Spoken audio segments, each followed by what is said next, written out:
We are live. We are live, pal. And hello, everyone, and welcome to this week's edition of the Just Two Marks Wrestling Recap Show. I am the Athletic Geek, joined by Jedi Jason Kruger. We got some stuff to talk about. Woohoo! Mostly Wednesday stuff. Mostly Wednesday. Oh, we'll talk about some other stuff, and it could be on this stream, or we might take a small break and come back live for a part two. Have a quick recap with Charloco with the New Japan Cup, and boy, that was big stuff going on there. So that'll either be towards the end of this, or we might have a break, come back with another live. So just.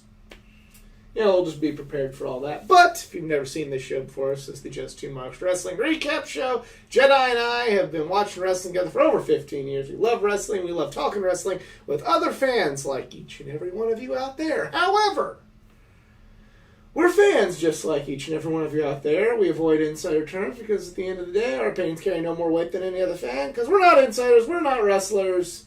We are just two marks. Indeed. And, well, let's go straight to SmackDown! Yes. Yes? Yes, we'll do SmackDown. I like chronological orders to make my brain happy.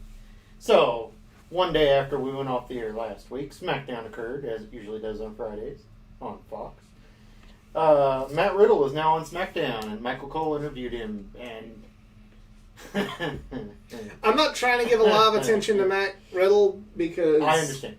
But, I mean, wow. Already with the scripted promos. Well, anyway, that happened, and he defeated John Morrison because it's kind of foolish to beat your debuters when they first debut, so... It's even more foolish putting him over on your Intercontinental Champion days after... an allegation is surfaced on him, and then your fan base acting like... He didn't defeat the Intercontinental Champion. I thought he beat AJ last week. Did he? Or putting him in a match with AJ last week with these accusations afoot, and then having your fan base say that AEW sucks for still having Sammy Guevara on the payroll. So I'm not touching that with a 10-foot pole, but yeah, the hypocrisy is pretty painful there. Speaking of AJ Styles, though, he did defend his Intercontinental Championship against Drew Gulak. This was good. Was it a no-fly zone, though? I know he's not doing that anymore. No, I know. It was good, not great. Like again, right. I feel like there was a standard set for this match that. Styles won because Drew Gulak is not the final boss. Right. If you will. I just felt like when you think about Drew Gulak and AJ Styles... Mm-hmm. Are we coming in all right? Sounded like it on your... Styles won because Drew Gulak is not... Oh, okay, here we go. Yes, I'd say so. Yeah, okay. You can hear my sexy voice, so it's all good. When you think about... Oh, whoa! I'm going to do the same thing. Oh, yeah, baby. Awesome. All right, there. Now I'm in the chat, though. But yeah, it's kind of like, I know. Just two marks here, buddy. Mm-hmm. But I guess you would think that just, I don't know, maybe it was like the TV version of Nakamura Styles. Mm. Where I'm like, this is going to be great. That was okay. Yeah. You know what I mean? It's 2020. But yeah. That's true. But I mean, disappointing match for a disappointing belt design. Alexa and Nikki still want the tag titles, so I think this week basically they just traded. They had Bliss versus Bayley, whereas last week it was Banks versus Cross, I believe. If memory serves, which it probably doesn't. Bayley won, because it's Bayley. And Bayley it's silly not to. Yeah. So. Oh, BDQ. Oh. I did not read it all. As you can tell, I didn't watch it, obviously. Let's see. Got kids. What do we do? Sasha Banks interfered. Well, the answer to the question Cross hit the ring. Basically, everybody jumped in the ref practically throughout the match, more or less. They has fight. All that. Kofi Stop Kingston. giving Hey, to the competition. stop admitting that's what I'm doing.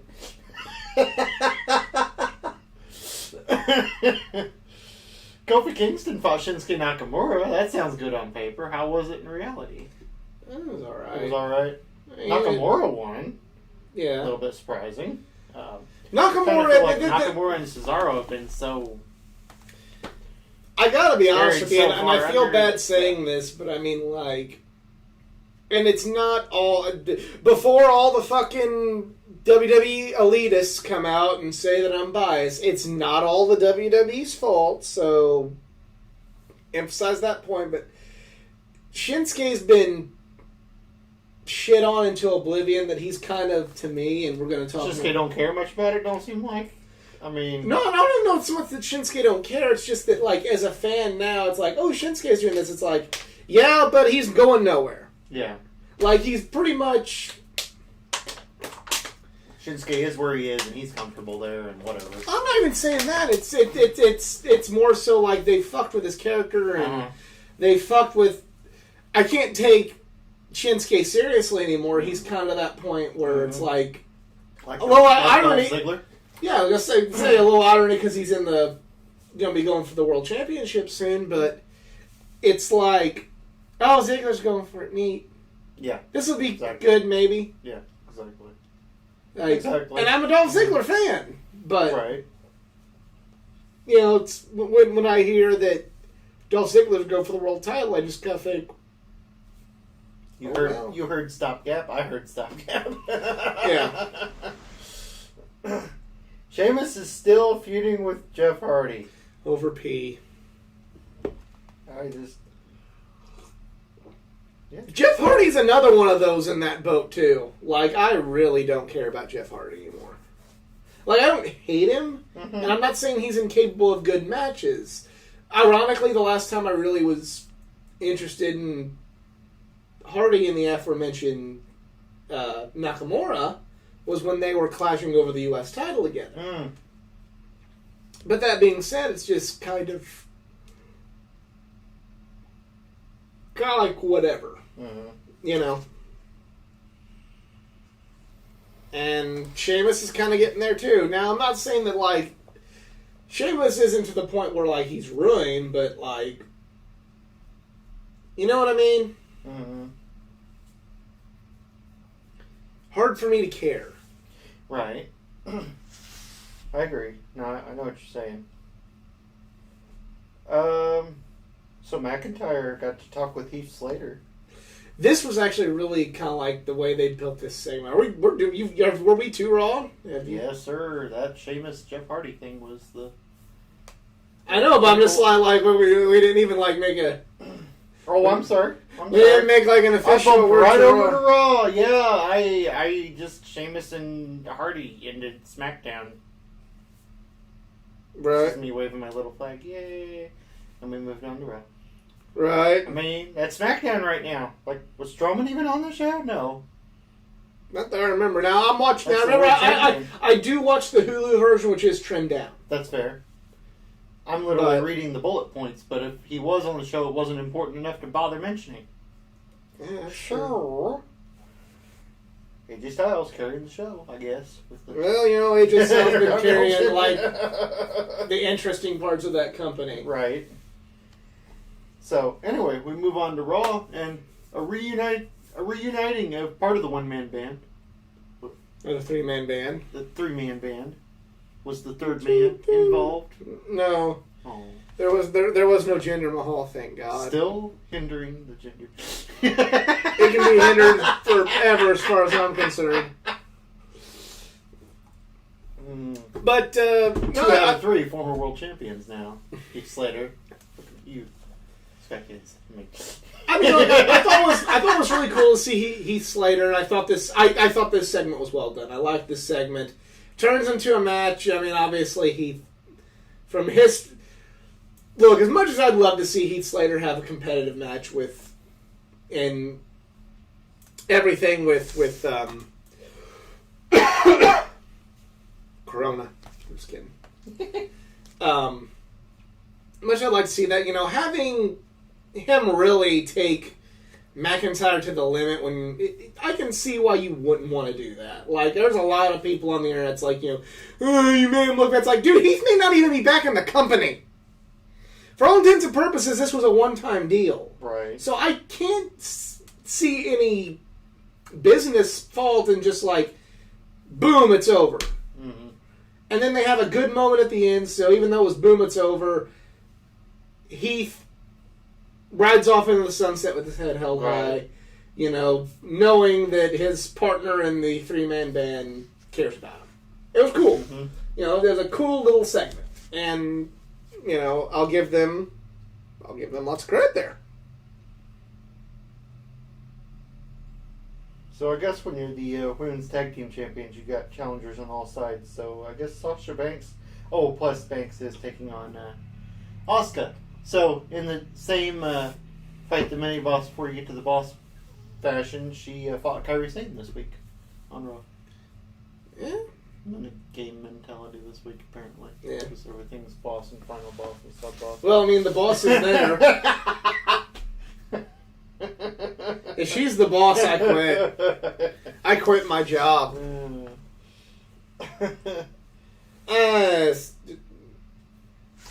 I'm just not a Sasha Banks fan. Like, she had a great match on NXT last week. I'm not a complete player hater. But, I don't know, as much of a Kairi Sane fan as I am, I just wasn't feeling this match. And, you can call me biased. You can call me biased, but I don't get up for Sasha Banks. Sorry. Not sorry.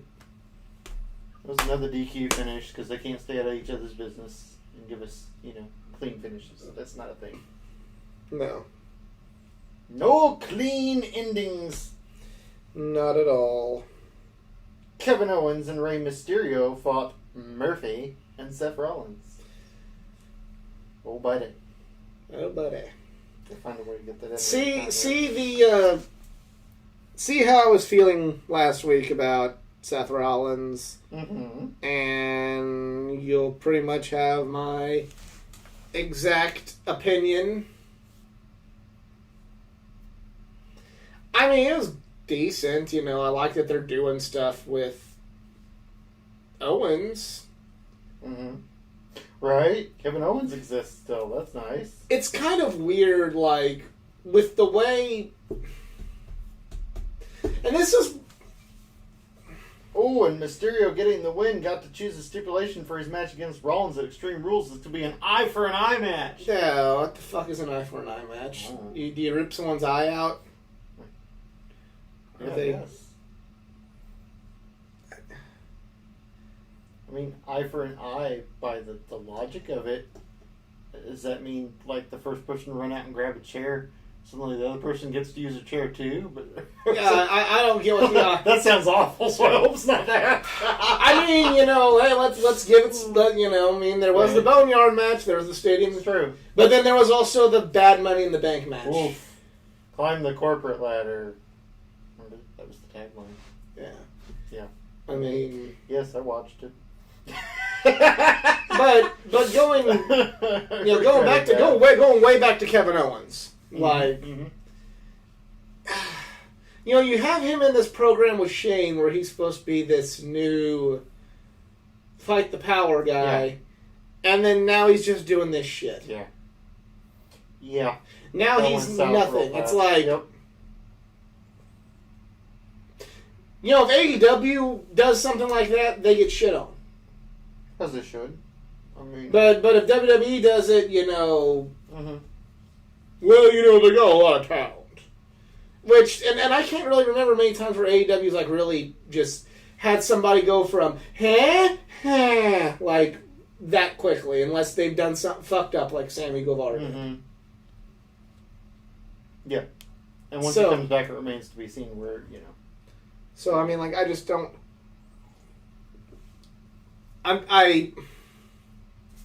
This is why, all these people say, like, who come at me and, on Twitter and Instagram, like, oh, you're too biased, oh, you're trying just to be, you're trying to want to be one of those kind of fans. It's like, well, I bought into Kevin Owens feuding with Shane McMahon for months, and now what the fuck is he doing? Dick! Right. Dick! Dick! What about Murder Hawk? Is he still on TV? Yeah. After his loss? Okay. Yeah, Right. well, we'll get there. Okay, alright. Alright, fair enough. I was just trying to think if there's anybody in AEW I could think was like, oh, and then it's like, oh. I feel like he disappeared, but that doesn't Ray, mean... what up, man? Let's see. MVP and Bobby Lashley still BFFs. Fighting out Cedric Alexander and Ricochet. At least that makes sense. They were fighting last week, so... I do want to say this. Bobby Lashley won, which also makes sense. I've another wrestling YouTube channel that prides itself on, changing the past. Has said something about Bobby Lashley, and, as much of I do like Bobby Lashley, don't get me wrong. But ever since he said that, it's always just kind of been in my head, where he basically, put it out there, he said, I can't remember it quote for quote, but it's like, hey, let's do all this stuff with Bobby Lashley, so that way you're not reminded that he's boring! Yeah, well... at least when he talks, that he's boring! He is pretty boring when he talks, and that's not saying, Brock Lesnar, when he talks, is pretty boring! Brock Lesnar needs Paul Heyman. Needs. Brock Lesnar had enough of a presence in 2003 that he was able to still maintain his status. Right. And then actually he did show some, especially before he quit, he did show some personality. Definitely not something that a Beast Incarnate would be doing these days, but, still. But nonetheless, it's like, God, I'm really seeing his... Hide the weaknesses. It's always been the motto that works in wrestling. Accentuate the positives, hide the negatives. Well, now you can... I'm not going to say Paul Heyman was his old self, but now you're really seeing that Paul Heyman is not in control of anything on... He got the boot. He's not anymore. Yeah. Yeah. Now it's all brother love. Because his name is escaping me. I remember his gimmick name right now, so brother love. Viking Raiders and Big Show teamed up to take on Randy Orton, Andrade, and Angel Garza in the randomest, weirdest pairing that I ever just read. I used to like the Viking Raiders. WWE has fucked that up. Oh, that's sad. I used to like Andrade. WWE has fucked that up. Big Show's a capable big man, but they've fucked him up a long time ago. And Randy Borton still does nothing for me despite having his one good match of the year. Next. It's fair. Next. Again, not a player hater. He had a fucking awesome match with Edge. But next. Ruby Riott got another chance, this time against Billie Kay instead of Peyton Royce. And once again, she lost. Yeah. It is what it is. Ooh, Bayley fought Asuka. Champion versus champion match, huh? Let me guess. It didn't end clean. It's the one I don't remember from watching Raw on Hulu. I only watched one wrestling show live. Asuka got to pin Bayley because Sane stopped Banks from interfering. So I only watched one wrestling show live. I guess in that sense I am a little biased. Yeah, well, it's the only one that you don't really have an option but to watch live, though. So exactly. I mean, the network is here. The network is here for you. So yeah, that's how we capped it off, which is a good main event: Asuka versus Bayley. Good to see. I imagine. Yeah, I'll have to go back and rewatch it, because I do love me some Asuka. Right. All right. So let's go to NXT. NXT, the Great American Bash Night 2 NXT. For no particular reason. Counter program. All right. Let's see. No, there is a reason to counter program. I know. It's called sarcasm. Oh, I didn't pick up on that. Oh, sorry. Yeah. Very sarcastic. We're just calling it Great American Bash for no reason. It's fine. It's fine. It's Right. night 2 also. So, Candice LeRae fought Mia Yim in the show opener. I did like this match. Really, really like this match. And LeRae won.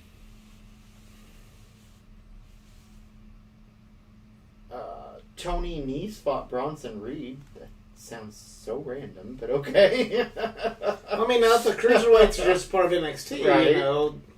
Which I really think this is a good call. Like, I know they've been doing it for a while, but like, I'm seeing more of the cruiserweights now that they're featured on NXT than they were when they were simply like 205 when 205 Live was a thing. Right.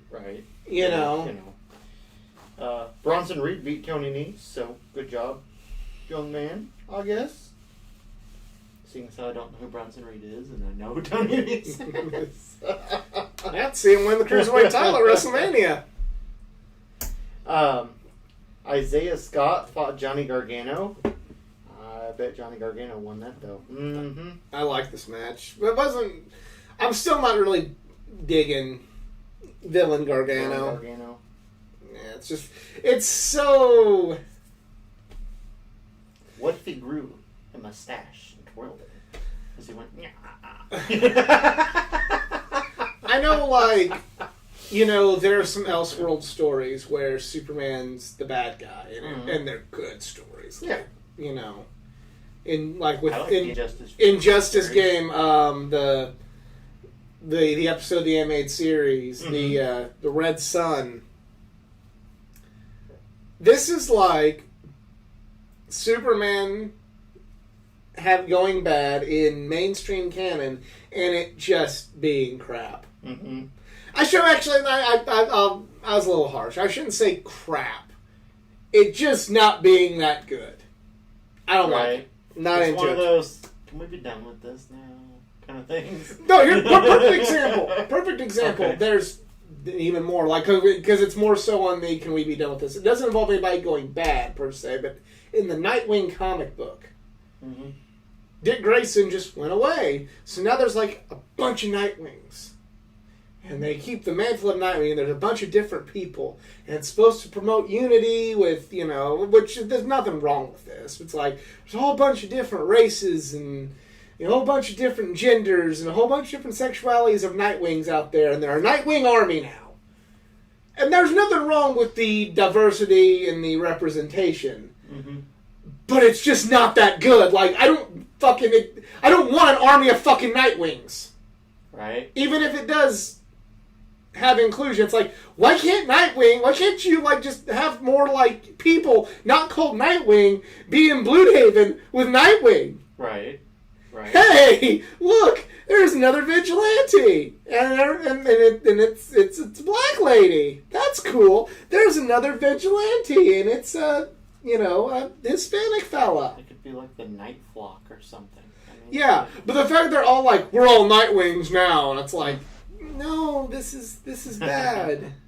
But that's Dan Jurgens, and that's all he knows how to do is like, all we have is all the different, Superman's dead, and now there's all the different Supermen. That's what he did. Yeah, but that one was pretty decent, I thought. Yeah, there was a lot of variety there. But that was like, it's like the only thing he knows how to do. It's the only thing he knows how to do is like, gotcha. What if this thing goes away and there's a bunch of them? Gotcha. Funnily enough, when you try to do the same thing over and over, it gets watered down too. Right. Legado del Fantasma. How many names is this guy going to go through? Is that a team?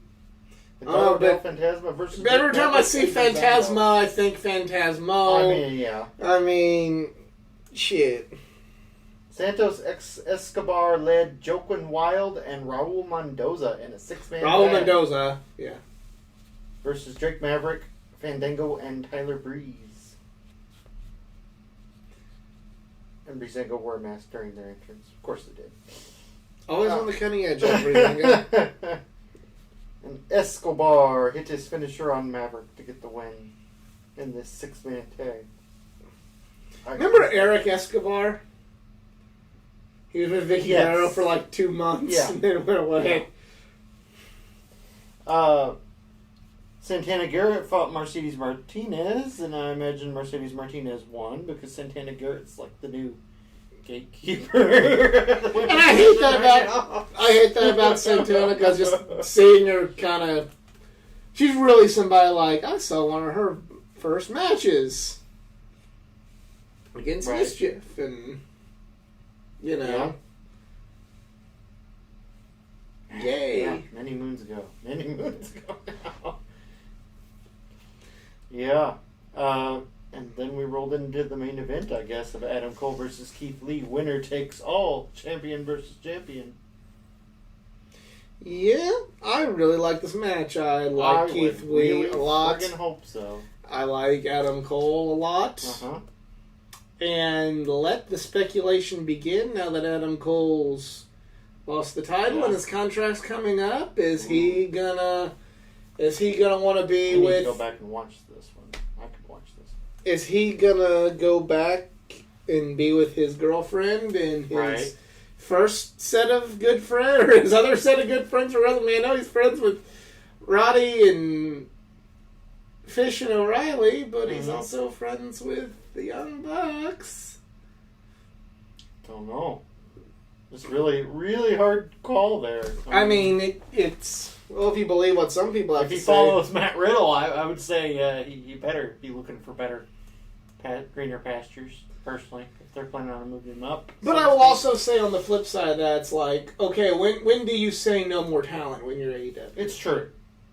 Also, there is always that 1% chance that maybe the big man will like him and just let him do his thing, and he'll be okay on the main roster. I know 1% is being pretty optimistic. It might be 0.01%. I'd say you could bet $10 on that, and when it happens, you could probably end up a millionaire. If that were to happen. It's true. It's true. I don't have that kind of luck, so. You just lose your $10. Right? Keith Lee is the new NXT champion. And he's also American champion. Yes. Stay tuned when he challenges Io Shirai, since her belt is called the NXT champion. Sorry. They might have a good match. You never know. I mean, they might. They might have a freaking amazing match. I saw Io Shirai versus Pentagon Jr. in Lucha Underground. Oh, yeah, that'd be... I haven't seen that yet. Good Lord. I have not made... I forget who the other woman was. It was basically a gauntlet of 3 women that went through, and one of them was Kairi Sane, and the final boss was Io Shirai. But they beat the snot out of him, and he beat the snot out of them. It was like, good Lord. Like, there was no... There was no, it's just like, yes, you're another competitor. We're here to kill each other. Hey, I've heard everybody sing the praises of Lucha Underground. It's just kind of, me. I'll get to it. It's on Netflix. I mean, yeah, I know what you mean. I haven't watched all of it by any means. But what I have seen is pretty good. So, I mean, hell, half of AEW's roster kind of got their but like their American exposure to that show. So, anyway, speaking of AEW, now it's time for night 2 of Fyter Fest. Fyter Fest. Remember last year when there wasn't a pandemic and we could make those jokes and it was funny and, it's drinking? Well, it's true, yes. I mean, I think we could still make those jokes, but you're right. The world is a little bit... It's not on a... Well, I mean, it is in Florida. It's not on... There's no theme. The theme is different. Yeah.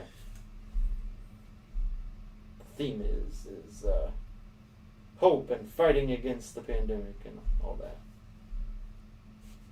Hey, it works. I mean, it's better than despair.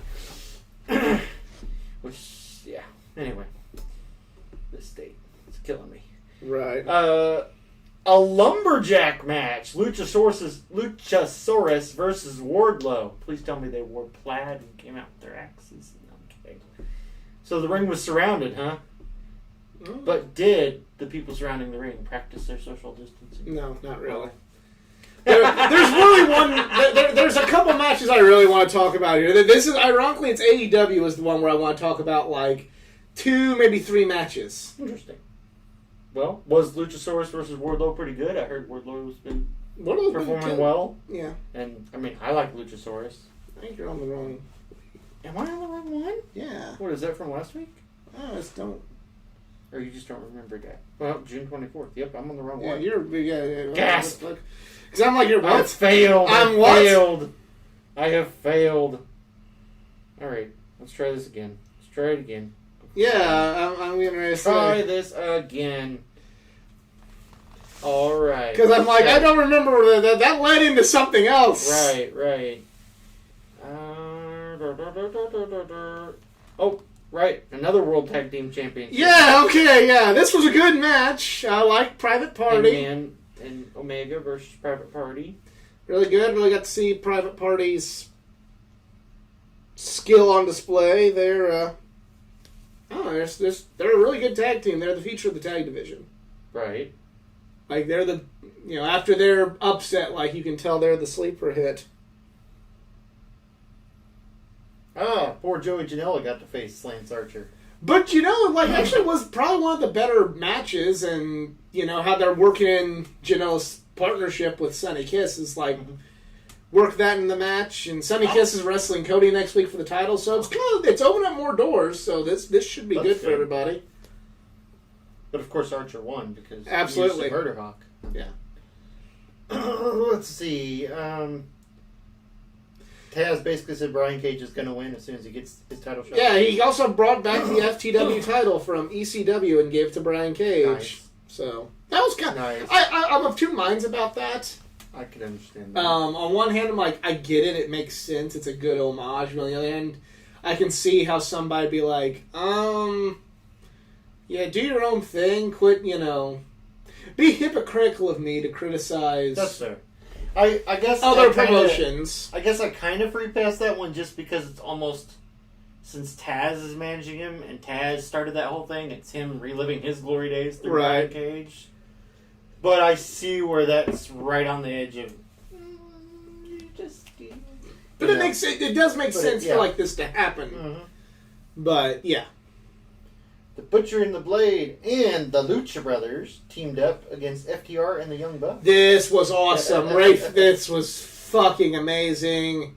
Probably the best 8-man tag match in years in the wrestling business. No joke. Phoenix was awesome. Just... Water is wet. Yeah. Just really, really great match. And yeah. Gotcha. But who was the winner? Who won?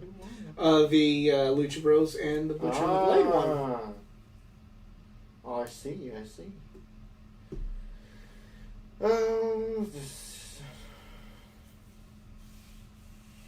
Britt Baker suspended Swole for kidnapping her. Yes, that was fun. And Tony's starting to really be more on Britt Baker's side. I'm okay. And Nyla Rose is in a 2-on-1? Yeah, I mean, and then she promised she's going to have a manager. Speculation could be Vicky Guerrero, could be lots of people. I feel like giving Nyla a manager will be a good thing, but we'll see. Oh, and Colt Cabana teams up with his new friends, Brody Lee and Stu Grayson. Yeah, it advanced the story. It was good. And Colt won. There you go. It's already paying off for him. Here we go. Big Swole wearing a face mask? No. Oh. That was okay, but whatever. I mean, it was decent. I'm not trying to downplay Big Swole. Fair enough. Well, considering what's up next on the list here. So, Mr. Orange Cassidy versus Le Champion, Chris Jericho. Wow. Just fuck. This was great. This was awesome. Everything we hoped and more. Yeah. When Orange Cassidy, even like after Orange Cassidy wrestled Pac, I'd still be kind of hard pressed to say that, he's not world championship material. After this one, I'm not saying he needs to be the first one away. I mean, there's Darby and Paige and MJF all probably need to have first dibs as far as homegrown people, and then in addition you also have your Cody, or not Cody, your Kennys and Pac and several others that probably need to have a run before Orange Cassidy. But if down the road you could make a storyline, this proves that you could do a storyline with Orange Cassidy going for the world title. He could win it and people would buy it. It's far cry from when he first debuted. Had all the haters. Oh, he still got the haters. Well, that's fair. Less of them, theoretically, though? Kind of. Well, I mean, some people were haters because they'd never seen his work. There were a lot of them when he first showed up. Right. So, I'm going to assume some of them are on board now, at least. I know one that we know is. But right now, we're going to call someone in. We're going to talk some New Japan Pro Wrestling. I assume that was the main event. Yes, that was the main event. And of course, Jericho won, but Yes. So, I'm going off camera to set up the calling in. Maybe. New Japan!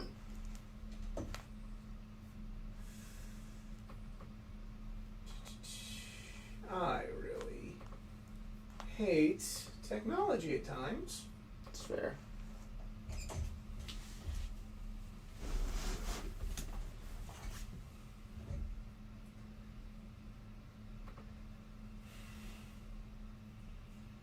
What's up, YouTube? You having a good day so far? We have a good day, yeah. Entertain the folks while I'm... All right. That's the plan. Okay. I mean... Now we're good. Maybe. We're calling. Ring, ring. Professionalism. Hello? Hello there. All right, so it's time to discuss New Japan Pro Wrestling, and this was the original bracket sheet, where we kind of wrote everything that our original predictions on that first day. Before Gato lubed it up and fucked us all over. Oh yeah. Oh no. See, this is useless now. This just shouldn't exist. I know. I think I even said in the first video or our first discussion that New Japan has a way of, subverting expectations. But I want to find the man that had this as the finals, that predicted these two in the finals. I don't think anybody did. I think people had Okada. But other than that, yeah, unless there's something going on that we're not thinking about, which, I mean, I had that reaction with Naito, so who knows, but it's like, either we're getting a stopgap title defense with Naito and Evil, or he's losing the fucking belt to Okada. There's not even a Hiromu happy story. If we're jumping right into that, I want to say we're a little safe just because I notice on a lot of New Japan social media, they are really pushing, past Okada Naito matches, sharing them on their, English YouTube channel or, Right. or showing, in this day, these are on this time, a few years ago, they had this match, or things like that. So I don't think they would, remind them of all these other matches if they were going straight into that. But I don't want to get my hopes up. Yeah, that's it. And this is coming from the Okada mark of the group. It's no, Right. I don't want to see it go here. I feel like there's too much that can be done Yeah. still without Okada winning it. The belt going back to Okada eventually does not bother me. It's now. But, yeah, so either way, for those that haven't been keeping up, so Sonata wrestles Evil, and Evil is, well, he was evil. He used a chair, Like, he'd been using the whole tournament to beat his own tag team partner, busting my bracket, and stopping what I thought was going to be a real big moment for Sonata. And then I went. I'm trying to think. This there was a low blow in that match, right? Yes. All right, going by if this was the plan as is, or if this was going to be what was originally going to happen, like if you think of this from a crowd's perspective, I think this actually may have could have been something because this was going to be in Sonata's hometown again this year, right? So, and I think the last 2 days, so I think that match would have took place in his hometown. So I think you would have had Evil going in with a lot of heat if he, screwed out the hometown boy with like a low blow. Right. Or at least that's what I'm telling myself. Right. But then, okay, bracket busted, sadness, no Sonata, okay, whatever. Hiromu can upset Okada, and we can still get Hiromu, right? Right? No, lol, Okada wins. Do. Oh, wrong promotion. Part of me hopes this goes I don't know. Thinking long term, they may have a match again in the G1 this year if they're gonna need to fill it out as much as they can. Year, unless by October they've really lifted travel restrictions, which I don't see. Like the way the match was built, it's I think Hiromu's gonna get a win over him eventually, but oh man, I just really wish it was last week. Yeah. So now the finals are set.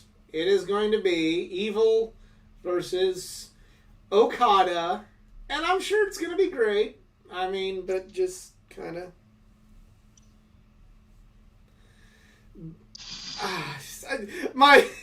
I'm still gonna. I love the fact that New Japan's back. I can honestly, breaking the fourth wall a little bit.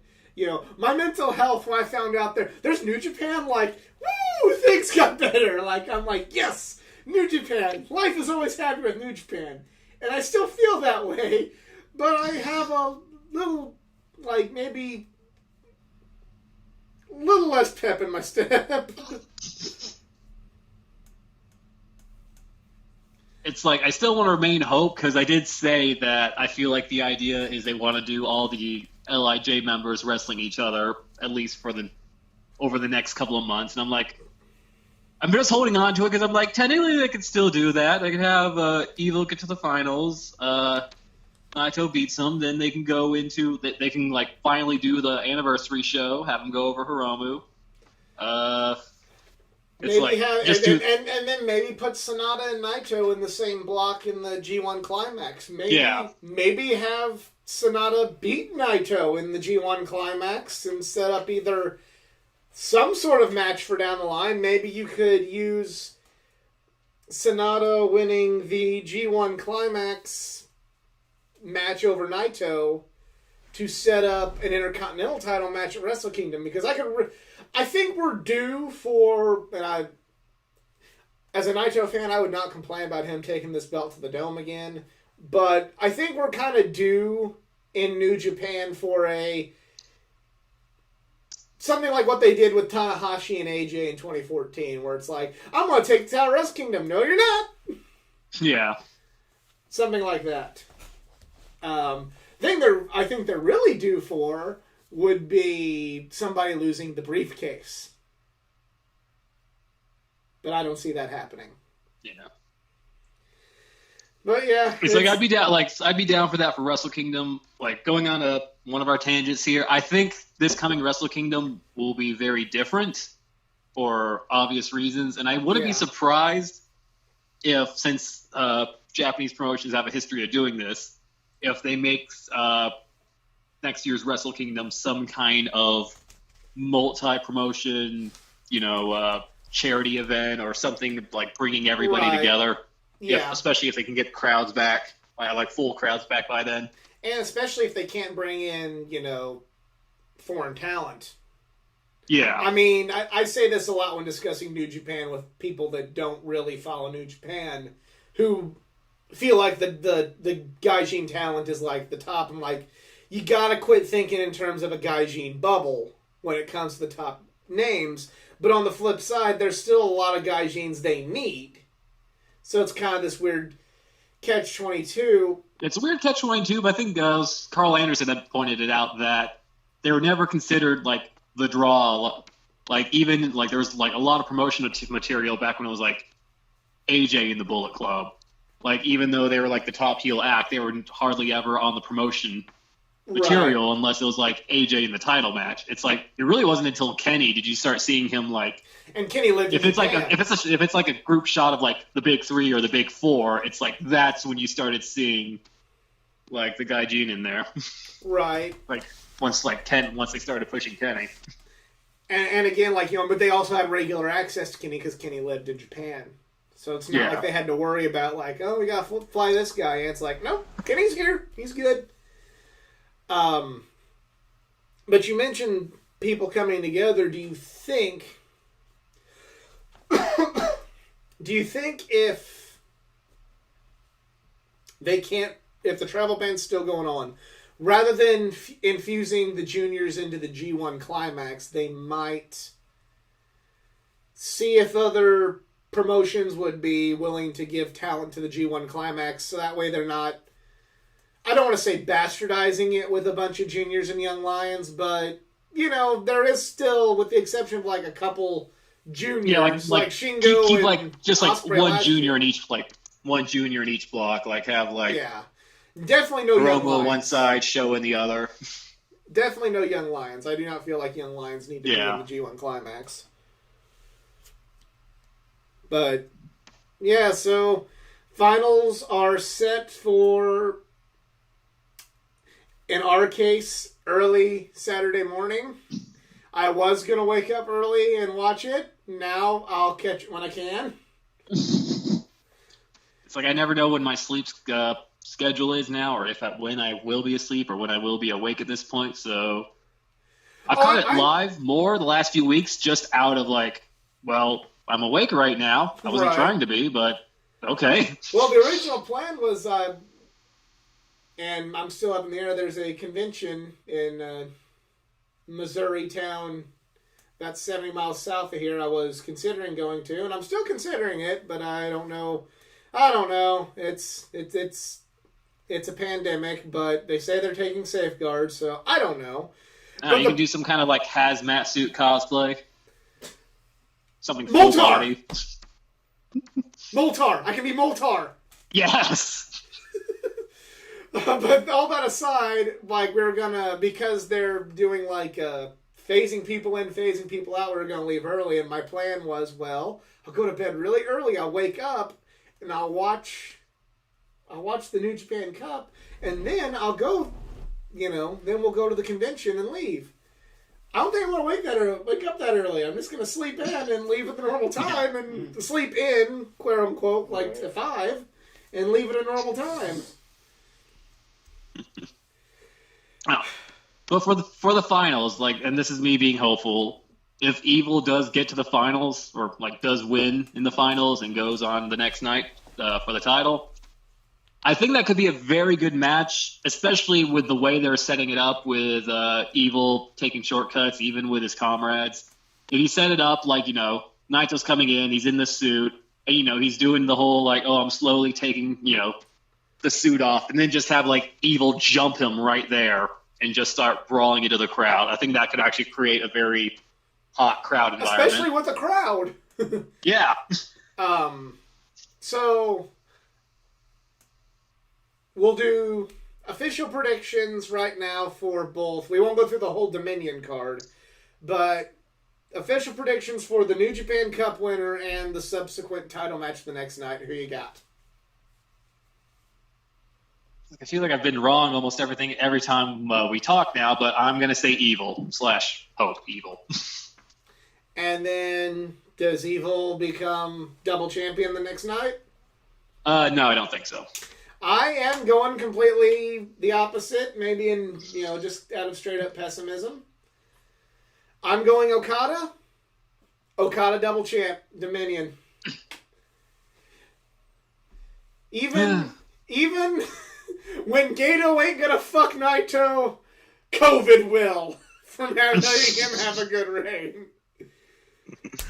It's like the two things that are like telling me no, it's not going to be Okada, or at least Okada's not going to walk out with the belt, is one, I don't think there's any fresh challengers for Okada right now, as opposed to with Naito, where you get to have him kind of go through like the LIJ guys and maybe Ibushi or one or two other defenses, depending on what they want. I see logic in not picking Okada. However, how many LOL Okada wins has there been? Like, that is true, but those were always for sold-out crowds. I'm not sure if they want their top guy, their poster boy and golden child, like doing the Rainmaker pose to like a 30% filled building. Jedi, you got anybody? I know you're not really following New Japan so much. You got a prediction here? Okada is always a solid choice. It's Okada. All right. I mean, that's not wrong thinking. All right, so we're gonna have to wrap it up. Because a few of us gotta go to work in the morning. That is it for us this week. Thank you everyone for joining us. If you enjoyed this video, please give a like, share, subscribe for more content. Follow me on social media, facebook.com/athleticgeek89, Twitter, athletic_geek89, Instagram, @athleticgeek89. Jedi has no social media because he's got kids and a pregnant wife and he ain't got time for that bullshit. But hit me up. I'll forward the message if you got one for him. Thanks to El Charloco for coming in and, being the third man here. Being the Hollywood No problem. Hogan, I'm sure we'll be able to celebrate or console our grief this coming weekend, depending on how things go. Yes. The Hollywood Hogan of the marks this week. The third man in this picture. So, yeah. For the three of us, we are just 1, 2, 3 marks and we're out. We'll see ya. Night, everybody.